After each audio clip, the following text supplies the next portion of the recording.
ಹೊಸ ಖಾತೆಗಳು ಆಗ್ತಾ ಇದೆ ಅಂದಾಗ ನಾವು ತುಂಬಾ ಹುಷಾರಾಗಿ ಒಂದು ಪ್ರಾಪರ್ಟಿನ ಪರ್ಚೇಸ್ ಮಾಡ್ಬೇಕಾಗುತ್ತೆ. ಬೇರೆಯವರು ಬೇರೆ ತರ ಎಕ್ಸ್ಪ್ಲನೇಷನ್ ಮಾಡಿ ವಿಚಾರಗಳನ್ನ ತಿಳಿಸ್ತಾರೆ. ಬಟ್ ನನ್ನ ಚಾನಲ್ ಅಲ್ಲಿ ನಾನು ಎಕ್ಸ್ಪ್ಲೈನ್ ಮಾಡ್ತಾ ಇರೋದು ಅನುಭವ ಹಾಗೂ ದಾಖಲೆಗಳನ್ನ ಪರಿಶೀಲಿಸಿ ನಿಮ್ಗೆ ಎಕ್ಸ್ಪ್ಲೈನ್ ಮಾಡ್ತಾ ಇರೋದು. ಪ್ರಾಪರ್ಟಿಗಳಲ್ಲಿ ನೀವು ಯಾವತ್ತೇ ಆಗ್ಲಿ ಮೋಸ ಹೋಗ್ಬಾರ್ದು ಹಾಗೂ ನನ್ನ ಮೋಸ ಒಬ್ಬ ಮಾಡ್ದ ಅಂತ ಹೇಳ್ಬಾರ್ದು. ನಿಮ್ಮ ಪ್ರಾಪರ್ಟಿಯ ಬಗ್ಗೆ ನೀವೇ ಅವೇರ್ನೆಸ್ ತಿಳ್ಕೊಳ್ಳೋದು ಹೇಗೆ ಅಂತ ನನ್ ಗೊತ್ತಿರೋಗೆ ಒಂದೊಂದಾಗಿ ಮಾಹಿತಿಗಳನ್ನ ವಿಡಿಯೋಗಳ ಮೂಲಕ ಹಂಚ್ಕೊಂತಾ ಇದ್ದೀನಿ. ಚಾನಲ್ಗೆ ಹೊಸದಾಗಿ ವ್ಯೂವರ್ ಆಗಿದ್ರೆ ಚಾನಲ್ಗೆ ಸಬ್ಸ್ಕ್ರೈಬ್ ಆಗಿ, ಹಾಗೆ ತಿಳಿಸುವ ಮಾಹಿತಿನ ಕೊನೆವರೆಗೂ ನೋಡಿ. ನಿಮ್ಗೆ ಅವೇರ್ನೆಸ್ ಬಂತು, ಮಾಹಿತಿ ಬಗ್ಗೆ ಪೂರ್ತಿಯಾದ ಇನ್ಫಾರ್ಮೇಶನ್ ತಿಳಿದಿದೆ, ಕಮೆಂಟ್ ಶೇರ್ ಮಾಡೋದನ್ನ ಮರಿಬೇಡಿ ಅಂತ ಹೇಳ್ತಾ ಇವತ್ತಿನ ಟಾಪಿಕ್ ಹೋಗ್ತಾ ಇದ್ದೀನಿ. ಎಲ್ಲೆಡೆ ಎಲ್ಲ ರೆವಿನ್ಯೂ ಸೈಟ್ ಗಳಿಗೆ ಈ ಖಾತಾ ಅಪ್ಲಿಕೇಶನ್ ಗಳಾಗ್ತಾ ಇದ್ದಾರೆ ಹಾಗೂ 11D ಈ ಖಾತಾ ತಗೊಳಕ್ಕೆ ಪ್ಲಾನ್ ಮಾಡಿ ವೇಟ್ ಮಾಡ್ತಾ ಇದ್ದಾರೆ, ಅಪ್ಲಿಕೇಶನ್ ಹಾಕಿದ್ದಾರೆ. ಇನ್ ಕೆಲವರು ಆಲ್ರೆಡಿ ಈ ಖಾತಾ ತಗೊಂಡಿದ್ದಾರೆ. ಯಾರೆಲ್ಲ 11A 11B ಹಳೆ ಪಂಚಾಯತಿಗಳಲ್ಲಿ ಖಾತೆ ಮಾಡ್ಕೊಂಡಿದ್ರಲ್ಲ ಅದನ್ನ ಅಪ್ಗ್ರೇಡ್ ಮಾಡಿದ್ದಾರೆ. ಅದರ ಕಾಪಿನೂ ನೀವು ಡೌನ್ಲೋಡ್ ಮಾಡ್ಕೊಬಹುದು. ಆಲ್ರೆಡಿ ವಿಡಿಯೋ ಮಾಡಿ ತಿಳಿಸಿದೀನಿ.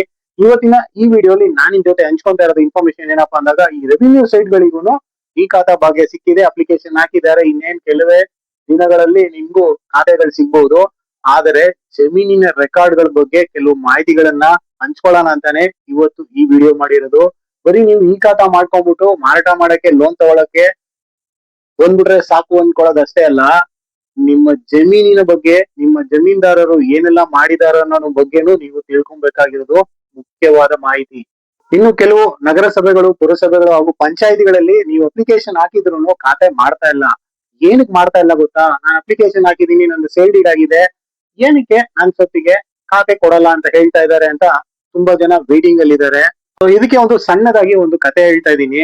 ಜಮೀನ್ದಾರ ಏನೆಲ್ಲ ಮಾಡಬಹುದು, ಏನೆಲ್ಲ ಮಾಡ್ತಾ ಇದ್ದಾರೆ ಅನ್ನೋದಕ್ಕೆ ಒಂದು ಸಣ್ಣ ಕತೆ. ಏನಪ್ಪಾ ಅದು ಅಂದಾಗ, ಒಬ್ಬ ಜಮೀನ್ದಾರ ಏನ್ ಮಾಡ್ತಾನೆ, ಅವ್ನ ಜಮೀನಲ್ಲಿ ಸೈಟ್ ಗಳಾಗಿ ಮಾರಾಟ ಮಾಡ್ತಾನೆ. ಸೈಟ್ ಗಳು ಇಂಡಿವಿಜುವಲ್ ಆಗುತ್ತೆ, ರೆವಿನ್ಯೂ ಆಗಿರುತ್ತೆ, ಯಾವುದೇ ತರದ ಖಾತೆ ಮಾಡಿರಲ್ಲ.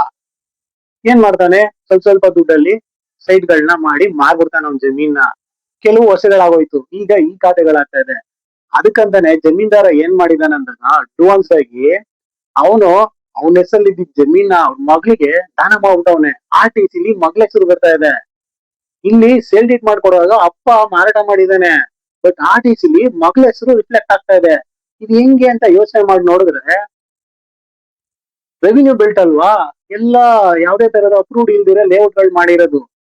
ಒಂದು ಪರ್ಮಿಷನ್ ಇಲ್ಲ, ಒಂದು ಪ್ಲಾನ್ ಇಲ್ಲ, ಒಂದು ಕನ್ವರ್ಷನ್ ಇಲ್ಲ, ಏನು ಇಲ್ಲ. ಬಟ್ ಏನಂದ್ರೆ ಸೇಲ್ ಡೀಡ್ ಆಗ್ಬಿಟ್ಟಿದೆ. ಸೊ RTC ಚೆಕ್ ಮಾಡಿದ್ರೆ ಜಮೀನ್ದಾರ ಹೆಸರು ಚೇಂಜ್ ಆಗ್ಬಿಟ್ಟು ಮಗಳ ಹೆಸರು ರಿಫ್ಲೆಕ್ಟ್ ಆಗ್ತಾ ಇದೆ. ಹೆಂಗೆ ಮಾಡಿದಾನೆ ಅಂದ್ರೆ, ದಾನ ಮಾಡಿದಾನೆ. ಎಂಟೈರ್ ಜಮೀನ ದಾನ ಮಾಡ್ಬಿಟ್ಟಿದ್ದಾನೆ, RTC ಕೂರಿಸ್ಬಿಟ್ಟಿದ್ದಾನೆ. ನೋಡಿ, ಜಮೀನ್ದಾರಗಳು ಹೆಂಗೆಲ್ಲ ಬದಲಾವಣೆಗಳು ಮಾಡ್ತಾರೆ ಅನ್ನೋದಕ್ಕೆ ಇದೊಂದು ನಿದರ್ಶನ. ನಿಮ್ ಸೈಟ್ಗೆ ಈ ಖಾತಾಗೆ ಅರ್ಜಿ ಹಾಕ್ಬೇಕು ಅಂದಾಗ ನಿಮ್ಗೆ ಸೇಲ್ ಡೀಡ್ ಮಾಡ್ಕೊಂಡಿರ್ತಾರಲ್ಲ, ಅದೊಂದು ನಿಮ್ಮ EC, ಹಾಗೆ ಲ್ಯಾಂಡ್ RTC ಕೇಳ್ತಾರೆ, ಲ್ಯಾಂಡ್ ಅವ್ರದ್ದು ಡಾಕ್ಯುಮೆಂಟ್. ಈಗ ನಿಮ್ಗೆ ಮಾರಾಟ ಮಾಡ್ಕೊಟ್ಟಿದ್ ಯಾರು, ಈಗ RTC ಯಾರ ಹೆಸರು ಬರುತ್ತೆ, ಇದೆಲ್ಲ ಮ್ಯಾಚ್ ಮಾಡ್ಬಿಟ್ಟೆ ನಿಮ್ಗೆ ಖಾತೆ ಕೊಡೋದು. ಸೊ ಈ ಖಾತೆಗೆ ಅಪ್ಲಿಕೇಶನ್ ಹಾಕುವಾಗ ನೀವು ಚೆಕ್ ಮಾಡ್ಕೊಳ್ಳಿ, ಈ ತರದ ಸಮಸ್ಯೆಗಳು ಇದೆಯಾ ಇಲ್ವಾ. ಜಮೀನ್ದಾರಗಳು ಈ ತರ ಎಲ್ಲ ಮಾಡ್ಬಿಟ್ಟು ಈ ಖಾತೆ ಆಗುವ ಸಮಯದಲ್ಲಿ ತೊಂದರೆಗಳನ್ನ ಹೇಗೆಲ್ಲ ಕೊಡ್ತಾರೆ ಅನ್ನೋಕ್ಕೆ ಒಂದು ನಿದರ್ಶನ, ಒಂದು ಎಕ್ಸಾಂಪಲ್ ವಿಡಿಯೋ ಇದು.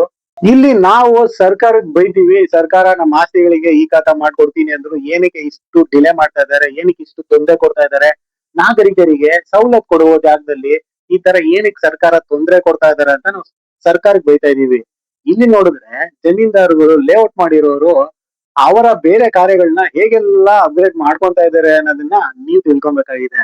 ನೀವು ಸೈಟ್ ತಗೊಂಡ್ಬಿಡ್ತೀರಾ, ಮನೆ ಕಟ್ಟಬೇಕು, ಲೋನ್ ತಗೊಬೇಕು, ಮಾರ್ಬೇಕು, ಖಾತಾ ಕೊಡಿ ಅಂತ ನೀವುಗಳು ಹೇಳ್ತೀರಾ. ಯಾಕಂದ್ರೆ ಕಮ್ಮಿ ಬೆಲೆಗೆ ತಗೊಂಡ್ಬಿಟ್ಟಿರ್ತೀರಾ. ಬಟ್ ಜಮೀನ್ದಾರು ಈ ತರ ಎಲ್ಲ ತೊಂದರೆಗಳು ಕೊಡ್ತಾರೆ, ಲೇಔಟ್ ಮಾಡ್ಬಿಡ್ತಾರೆ. ಕಮ್ಮಿಗ್ ಮಾರ್ದೆ ನಾನು, ನನಗ್ ಲಾಭ ಸಿಕ್ಕಿಲ್ಲ, ಹಾಗೆ ಹೀಗೆ ಅಂತ ಹೇಳಿ ಡಾಕ್ಯುಮೆಂಟ್ ಗಳನ್ನ ಹೊಸದಾಗಿ ಕ್ರಿಯೇಟ್ ಮಾಡ್ಬಿಟ್ಟು ನಿಮ್ಮಂತ ಸೈಟ್ ಗಳಿಗೆ ಹೆಚ್ಚಿಗೆ ಬೆಲೆ ಬಂದಿದೆ, ನಮ್ಗೆ ನಿರ್ದಿಷ್ಟ ಬೆಲೆ ಹೆಚ್ಚಿಗೆ ಮಾಡ್ಕೊಡಿ ಅಂತ ಇಂಡೈರೆಕ್ಟ್ ಆಗಿ ಕೇಳೋದನ್ನು ಪ್ಲಾನ್ ಮಾಡಿದ್ದಾರೆ. ಈ ವಿಡಿಯೋ ಮೂಲಕ ಇನ್ನೊಂದು ಮಾಹಿತಿನ ನಿಮ್ ಜೊತೆ ಹಂಚ್ಕೊಂತಾ ಇದ್ದೀನಿ. ಎಷ್ಟೋ ಜಮೀನುಗಳು ಸರ್ಕಾರದಿಂದ ಜಮೀನ್ಗಳನ್ನ ಕೃಷಿ ಮಾಡೋದಕ್ಕೋಸ್ಕರ ಒಂದು ಇನಾಮ್ ಮೂಲಕ ಕೊಟ್ಟಿರ್ತಾರೆ. ಆ ಇನಾಮ್ ರದ್ದು ಮಾಡ್ಬೇಕಲ್ವಾ, ರದ್ದು ಮಾಡಿಲ್ಲದೆ ಹಾಗೆ ಅವರು ಕ್ಯಾರಿ ಫಾರ್ವರ್ಡ್ ಮಾಡ್ಕೊಂಡ್ ಬಂದಿರ್ತಾರೆ. ಈಗ ಇನಾಮ್ ರದ್ದು ಮಾಡಕ್ ಆಗಲ್ಲ ಅಂದ್ಬಿಟ್ಟು ಲೇಔಟ್ ಗಳು ಮಾಡ್ಬಿಟ್ಟು ಮಾರ್ಬಿಟ್ಟಿರೋರು ಇದಾರೆ. ಈಗ ಅದೆಲ್ಲ ಖಾತೆ ಆಗ್ಬೇಕು ಅಂದಾಗ ಆ ಇನಾಮ್ ರದ್ದು ಆಗ್ಬೇಕಲ್ಲ. ನಿಮ್ಗೆ ಸೇಲ್ ಡೀಡ್ ಆಗಿದೆ ಅಂತ ನೀವ್ ಹೇಳ್ತೀರಾ, ಬಟ್ ಜಮೀನಿನ ರೆಕಾರ್ಡ್ ಕರೆಕ್ಟ್ ಆಗಿ ಇರ್ಬೇಕಲ್ಲ. ಎಷ್ಟೋ ಜನ ಇದ್ ನೋಡೇ ಇರಲ್ಲ, ಅಪ್ಲಿಕೇಶನ್ ಹಾಕ್ಬಿಟ್ಟಿರ್ತೀರಾ, ಖಾತೆ ಕೊಡಿ ಅಂದಾಗ ಹೇಗ್ ತಾನೇ ಕೊಡಕ್ಕಾಗುತ್ತೆ. ಕೊನೆಯದಾಗಿ ಒಂದ್ ಮಾತು, ಈ ಸ್ವತ್ತು ಹಾಗೂ ಈ ಆಸ್ತಿ ಡಾಕ್ಯುಮೆಂಟ್ ಗಳು ಕ್ರಿಯೇಟ್ ಆಗ್ಬಿಟ್ಟಿದೆ, ಡಿಜಿಟಲ್ ಆಗ್ಬಿಟ್ಟಿದೆ ಅಂತ ಒಂದು ಪ್ರಾಪರ್ಟಿನ ಭರವಸೆ ಮೂಲಕ ದಯವಿಟ್ಟು ತಗೊಳಕ್ ಹೋಗ್ಬಿಡಿ. ಖಾತೆ ಆಗಿದ್ರು ಸಮಸ್ಯೆಗಳು ಬೇರೆ ರೀತಿ ಇರ್ತವೆ, ಕೆಲವು ಎಕ್ಸ್ಪ್ಲೋರ್ಡ್ ಆಗಿರಲ್ಲ, ಕೆಲವು ಎಕ್ಸ್ಪ್ಲೋರ್ಡ್ ಆಗುವಾಗ ನಮಗ್ ಗೊತ್ತಿರಲ್ಲ.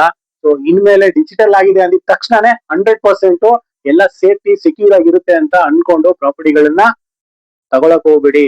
ಯಾಕಂದ್ರೆ ಹೊಸದಾಗಿ ಡಿಜಿಟಲ್ ಆಗ್ತಾ ಇರೋದು, ವೆರಿಫೈ ಮಾಡಿ ತಗೊಳ್ಳೋದು ಮುಖ್ಯವಾಗಿ ಈ ಸಮಯದಲ್ಲೇ.